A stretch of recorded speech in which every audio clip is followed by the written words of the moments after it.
A hero is no braver than an ordinary man, but he is brave 5 minutes longer. Welcome to the third, but hopefully not final episode of The Mailroom. Tonight, we bring you the heroic edition, in which we'll explore the world of male role models and attempt to define exactly what a hero is. I'm Ollie Mann, far from perfect, but I'm giving it a go. Coming up later, I'll meet an anxious fireman. But first, with me in the studio, I have the psychotherapist Brett Carr and Miles Chambers, Bristol's Poet Laureate. And Miles, who were your role models growing up? I think Muhammad Ali and Sidney Poitier, because we grew up in a one-parent household. My mum raised 5 children, and she liked Muhammad Ali, and he was charming, he was outspoken, he was defiant, he was very good at boxing. And Sidney Poitier, because he broke the mold for the stereotypical black man. You know, it was either the extreme of blaxploitation movies where they were super cool and superhuman, like Shaft and this kind of thing, or they were docile, melon-licking, sort of childlike. But Sidney Poitier played dominant, intelligent role of a man. Two very different examples of why a man might aspire to a male role model right there in Ali and Poitier, aren't they? Because Poitier is about really... Forgive me for psychoanalyzing. We've got a psychotherapist with us, so we'll get to that in a minute. He's nodding and looking carefully. But Poitier really is about saying, this is how I would like myself as a black man to be perceived. Ali is more about, this is a superhero version of what I could ever be. They're two very different ideas of what a role model is. Well, I related to the two of them. I didn't see what Muhammad Ali was doing was unobtainable for me. I didn't think for 1 second that I couldn't possibly be like him. And as I said, we didn't grow up with a father, so I was constantly looking for what does it mean to be a man? Because even though my mother was a very strong person and a leader, I still felt that there was something that I needed from a father for not being there. So those were the guys that I looked up to and thought, yeah, I want to be like that. Okay, well, Brett Carr, you are a psychotherapist. Do we need role models, and why? Oh, role models, heroes are absolutely indispensable to our psychological sturdiness. And I think our relationship begins really on the day of birth. Suddenly you're confronted with this very unusual, very frightening world. You have no traditional language. It all has to be learnt. So in many ways, our first heroes as babies are what we would call in psychology the primary attachment figures. And these are for every baby, have to be for every baby, the very first hero or heroine. So, was I barking up the wrong tree there with Miles? Or is there an element by which, if you grow up without a father, perhaps you are looking for male role models in a different way to someone who has a father at home? Absolutely. I think Miles' story is very touching. But I think we do find that often when people do not have a father or do not have a mother, they do sometimes turn creatively to cultural icons as a way to try to fill in some of the gap. I felt that there was always something missing, or I was missing out. You know, at university, I didn't use a wallet, and my friend had a wallet, and he said, you need a wallet, and you need to put your money in a wallet. I said, why? And he said, because everybody does, and he bought me a wallet, and I thought, well, that's that kind of modelling that I didn't have, that maybe if I had a dad, I would have, you just model them. I think one of the really interesting features about discussions of heroes is the choice of who the heroes are and the assumption that all our choices might be healthy choices. Give us an example. Well, if we think about Nazi Germany, the number of young men who absolutely idealized Adolf Hitler, and if they were polled by the BBC back in the 1930s, he would have been the top heroic model.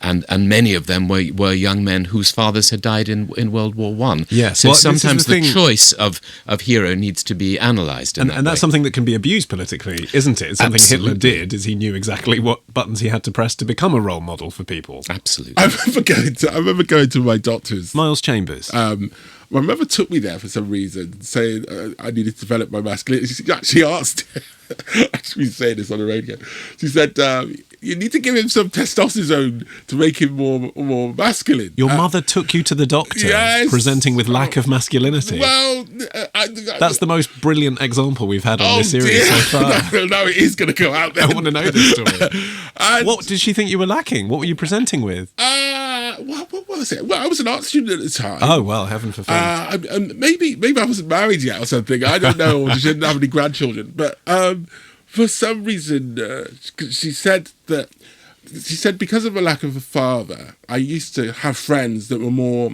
alpha males, and I would lean to them and look up to them.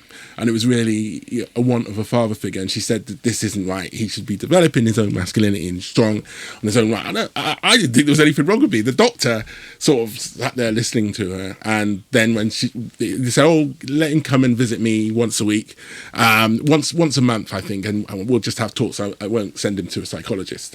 Nowadays, they'd probably call social services on your mum, wouldn't they? Well, asking that question. And then I used to come and talk. I don't know, I felt a bit uncomfortable at first, but then we started getting on. And then one day he just said, I don't know.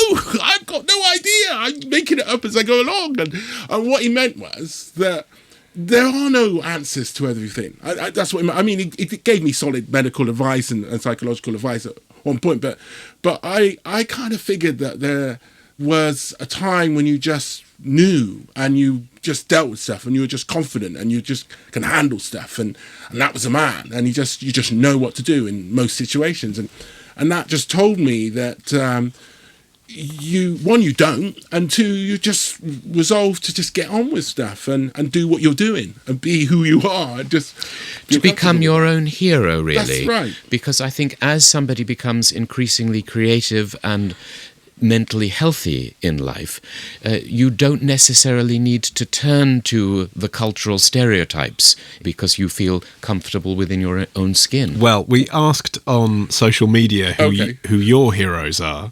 Here are a selection of responses that we've had. Dan Peacock says Stanislav Petrov. Don't worry, I had to look him up too. He was a Russian officer who may have saved us from nuclear war. Jack Phillipson says Bentham, Mill, Epicurus and Clem Attlee. Yes, this was the Radio 4 Facebook wall. And John Kavanagh says, me.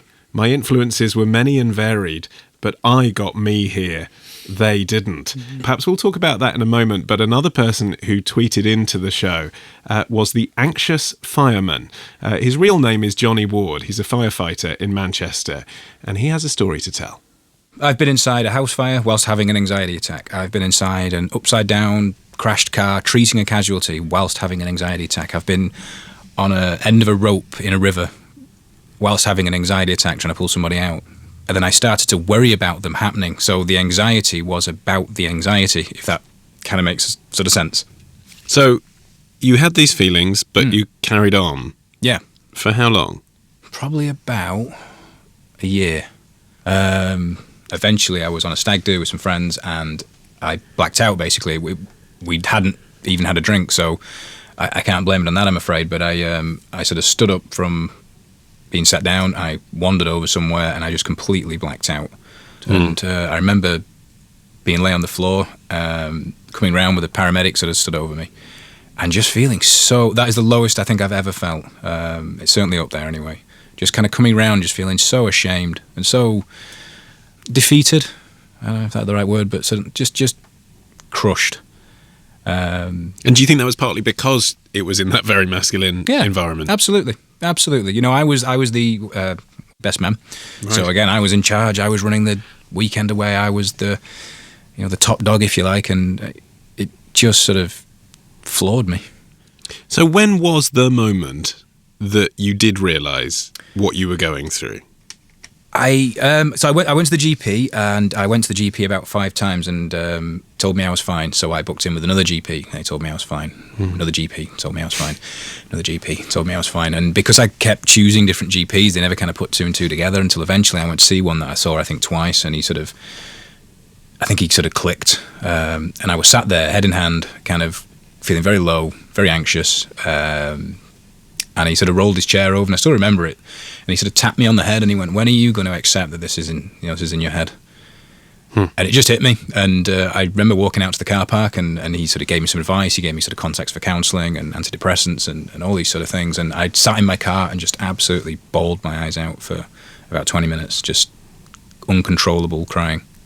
You know, I'm supposed to be a young, strong, capable fireman, and I've just been told I've got an anxiety disorder. You know, how does that match? But it can. Why not? And I imagine in the fire service that if you are in that kind of environment and you feel, I don't know, a shooting pain down your leg, there are plenty of people you can talk to about that. But probably no one you could talk to about the feelings you were having. I thought that if I opened up about this, that, you know, where would that lead? Eventually I did it, and it was the best thing I ever did. In the fire service, one of the reasons I joined is I like the whole family environment, and that is definitely there. But nothing made it stronger than when I finally sort of told certainly my watch and my friends within the service, and then eventually sort of really the whole service. But from a certainly watch level, the guys you work with day in, day out, when I sort of told them this, look, this is how I'm feeling, this is what's happening, nothing has sort of cemented our relationship more than that sort of vulnerability. Do you know what it was that caused your anxiety now? The anxiety was probably always there. I was just covering it up very well from myself. I think I'm probably, you know, just deep down do have a bit of anxiety floating around in there. I think I do have a little bit of low self-esteem in there that needs challenging through things like counselling. But I'm glad that I know what that is, and I can manage it now and deal with it much better. And if I could get rid of the anxiety tomorrow, would I? Probably. But would I never have had it again? I would never have had it from the start? No, I would want it. But yeah, I think it was personal issues that sort of came to the forefront, and actually then I needed to manage and deal with, rather than covering it up through trying to be a man. It must, I'm guessing, make you feel good to put yourself forward as well, to have yourself on Twitter as the anxious fireman. Because, you know, I'm listening to you and thinking, you didn't see any role models around you who outwardly showed signs of feeling like you did inside. And I suppose what you're doing for younger men in the fire service now is there is someone, you can just type into Google, there you are, a fit man in his 30s who's working as a firefighter who has anxiety. If people find comfort from it, then brilliant. I hope that's what people find. I guess I did it initially, or set it up initially, to have a bit of a release as well, you know, just to sort of release for me. But yeah, if people find comfort from it, then wonderful. Johnny Ward there. I'm Ollie Mann, and this is The Mail Room. The psychotherapist Brett Carr and the poet Miles Chambers are still with me. We brought another couple of guests into the studio as well. It's a busy show today. Tony Hawks, the comedian and writer, and the filmmaker Josh Opinionacy. Let's just react to what we've just heard first of all. I mean, here's a man who says it's mutually exclusive to be a young, strong, capable fireman and to say, I've got an anxiety disorder, or at least he felt that it was. Josh? Yeah, who'd have thought a vulnerable fireman, or who'd have thought a vulnerable man, or who'd have thought vulnerable everybody? I mean, of course, right? I mean, we grow up, you know, weak and soft, and we, you know, continue that way and then try to build some sort of armour to survive in the world. But it still rings oxymoronic. Hey, a vulnerable fireman, you know, the acme of macho sort of door splintering action, you know, it is, yeah, it's a powerful one, it's good. And there are certain roles, aren't there, that as men you sort of aspire to be or think have a certain heroic quality. Fireman is one. Another, of course, in a way, is being a father, which is what you've just made a film about. I do seem to have made a film about myself becoming a parent for the first time, and my wife, yep. Tell us about the film, and specifically how it relates to this idea of being a role model or a projected hero, a father figure. It's called The New Man, and I started recording bits of our lives and friends talking about becoming parents for the first time, and then started to look at them, and once you get over the sort of disgust of looking at yourself on screen, then you have to think, well, who is this person that I'm seeing here? And you know, I'm a mess, you know, I'm vulnerable, uncertain, and at that specific time very freaked out about becoming a dad for the first time. I'm thinking, oh my God, I'm on this bullet train, and how do I get off? I can't, this is it, and that was before it got difficult, and that was the easy bit. And then we found out we had, you know, medical complications that are in the film as well, that you know, magnified that. So a very unheroic figure in the classical sense, I think I come across as. Now, Tony Hawks, yes, you're no fop, no crisis of masculinity there, I'm sure. What's the most heroic thing you've done? possibly getting up on stage and trying to make people laugh. I mean, it's the thing. Although isn't heroic in itself, but people are very frightened of it. And it was probably the thing I was most scared of doing. But I suppose my definition, of true heroism is someone who is of service to others and protects others. So it's interesting when I was listening to the fireman there, I was thinking, well, because of the way we don't live in community in the way we used to anymore, we're surrounded by pretty much our own types. So I never met any firemen. I didn't meet any soldiers. I didn't meet any fishermen who went out to sea in terrible waves to bring us. I was meeting my dad's friends who were kind of like just pushing pens around the place or whatever. So we have to look to TV, the media and film for our role models and our heroes. And actually, that's a problem because you end up sometimes having a hero or a role model who's very good at something. So my first sort of hero was Alan Ball, who was one of the World Cup finalists for England. I watched England win the World Cup, but he could be a raving lunatic or a Nazi or anything. So we pick these people, but we don't really know who they are. Whereas if we've met people in our own lives, then we can really sort of analyse them and draw on their strengths. There's also an argument, and I'm going to alienate anyone who still pines for 66 here, but there's also an argument, isn't there, that Alan Ball was just doing his job, and that maybe a hero is someone who isn't just doing their job, like even Johnny, the fireman, he arguably is just doing his job, that a real hero is someone who, put under pressure, suddenly meets the challenge. And there was this story in the news this week, I don't know if you saw, of this Iron Man, trains as an Iron Man. He's actually an insurance salesman from Newcastle under Lyme, who saved a 4-year-old from the Thames. But that's a hero. The odds are against us being able to be that hero. I mean, I hang around freezing cold water all the time. Just waiting for your moment. Just waiting for my moment. But just to contradict you a little bit, Josh. Well, just this idea of bravery. Actually, when heroes are typically interviewed, people who jump in and say, people we think of as selfless, they always say the same thing. They always say, "Oh, I'm not really a hero. I was just doing what anyone would do. I was just doing my job. I was just being this normal guy." And so, the sense of self that goes along with this apparent hero is one that sort of says, no, you're all calling me a hero because you need to make me into a hero, but I'm not that. I thought I was just following the moral rule, and they turn out to be exceptional. And then if you kind of flip that on its head and you say, well, somebody who thinks they're exceptional, those people are the ones who think of themselves as heroes, who are more likely to do harm than good. So not to name any names, but, Donald Trump is clearly somebody who thinks he's above and better than everyone else, and look at what he's doing. Although he is a hero to some right now, and we have to account for that this swaggering, macho idea of self-certainty is still around. And in this time of radical uncertainty, it's very, very powerful right now. And it's like, what do we do with that? In my little film, I'm just trying to show, here's a man who's not heroic at all, but he's incredibly vulnerable and crap at everything and goes into a kind of spiral of doom and just at having a child, so let's sort of tell that truth. And I don't know if it's heroic to tell that truth, but that is kind of what needs to happen. Tony Hawks. You can also argue that a true hero might be somebody who has to do something premeditated in a way, because they're prone to all the fear. So the person who does something with that adrenaline rush in that moment, I'm not denigrating what they do, but we all say it's amazingly heroic. They just do it. They do it they don't know why they're doing it. They're taken over by something. But the person who has to risk their lives to protect us on a daily basis and know that they may get killed and they may lose their family, I would argue myself, that is more heroic, because they're at risk all the time. Brett Carr. I think self-appointed heroism can be an expression of a pathological narcissism. So if somebody puts oneself up as a role model to be venerated, that can have its dangers and vulnerabilities. I think there's much merit in all of these definitions. Do we appoint ourselves as heroes? Are we thought of as being heroic? And there is another school that says that any human being who gets out of bed in the morning is being heroic, just facing the challenges of being alive. I mean, I'm someone who actually has been in a situation before. I was on a tube train when someone in front of me had a heart attack and was brain dead, basically, by the end of it.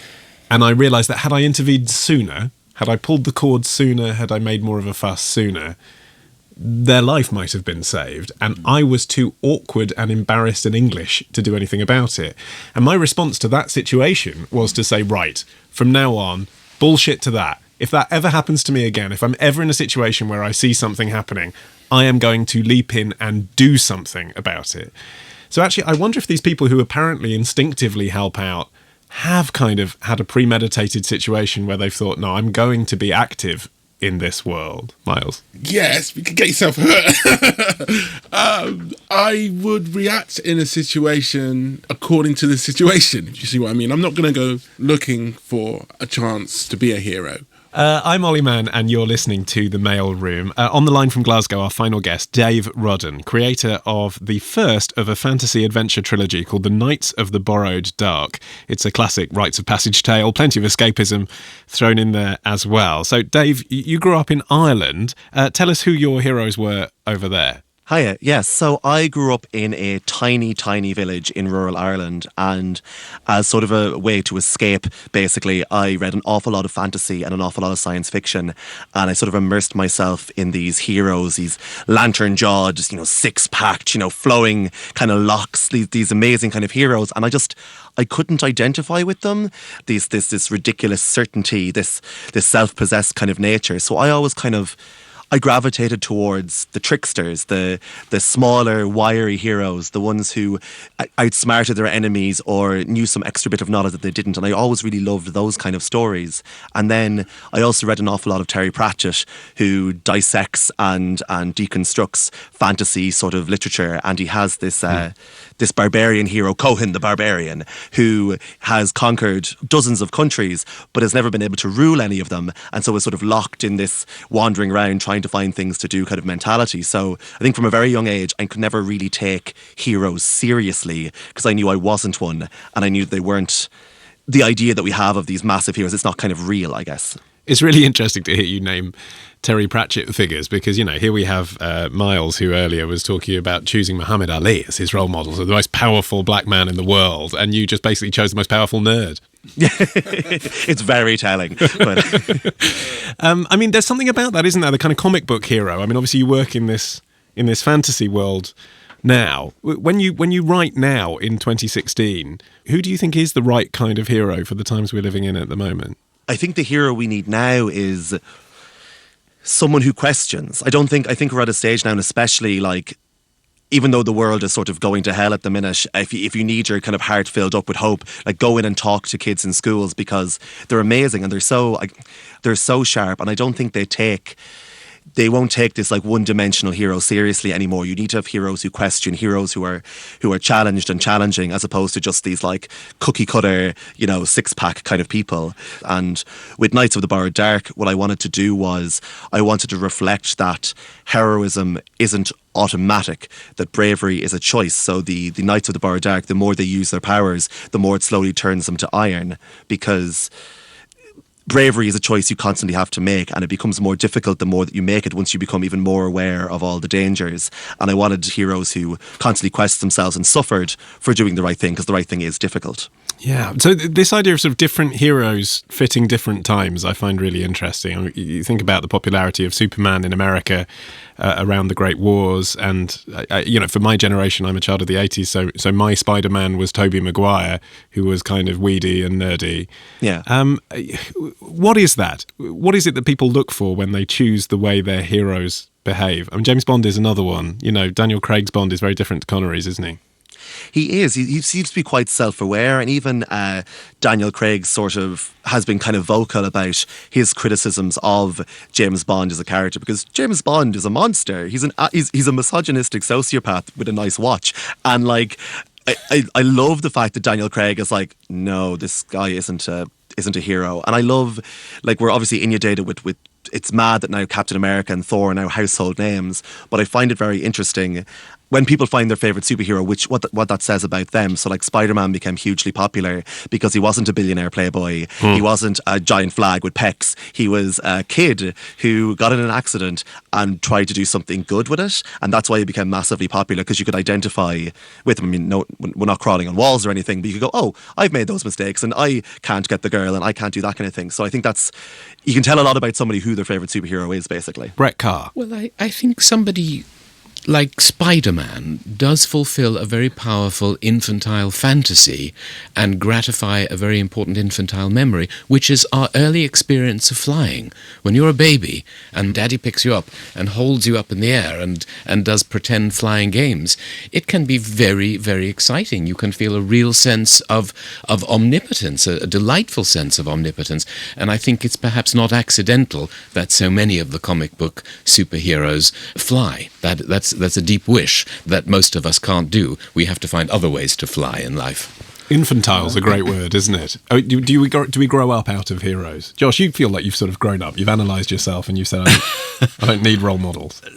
I think even though they're these big overblown fantasies and look at the, jumping around, having incredible strength, and it seems like a sort of pure, almost a sort of narcissistic fantasy, doesn't it? But actually, they always contain the splitness, because they're also always these humble, hidden people who can't really say who they are and are tongue-tied and can't get the girl. And even before Spider-Man, they were always that. Batman didn't know what to do and a bit dark, and everything hangs out in his room, like a teenager. They're almost always men. They're often, until later, they were always men. But that splitness is there, and I think that's why they've got enduring appeal, actually. That they are more than one thing at once. I think that everyone has a sort of shadow self, and they contain the fact that they're fantasized within that. So, do you think there's your inner hero, Tony Hawks?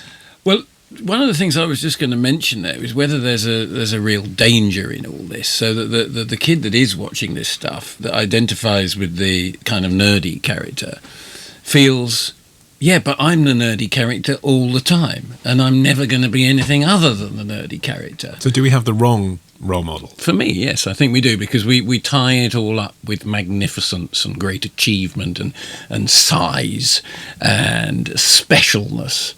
And we're simple people, and most of the time we move around, in simple circles, and we would have grown up just growing things and eating them and having parties and making love and dying. And we've created this world where that's not enough. But there's always going to be fantasies of power. People are always going to, every child is going to fantasize that they can kick that ball further and jump. I think they're a given. It's just, do we write them well? Well, perhaps the moral of the story, as Mariah Carey famously sang, is that we all have a hero inside of us. My thanks to Miles Chambers, Brett Carr, Josh Opinionacy and Tony Hawks, plus Dave Rodden and The Anxious Fireman. Check him out on Twitter, Johnny Ward. Thanks to all of you who have written in to all of us as well. That is it. The programme is ending heroically now. It's a wrap. Thank you so much.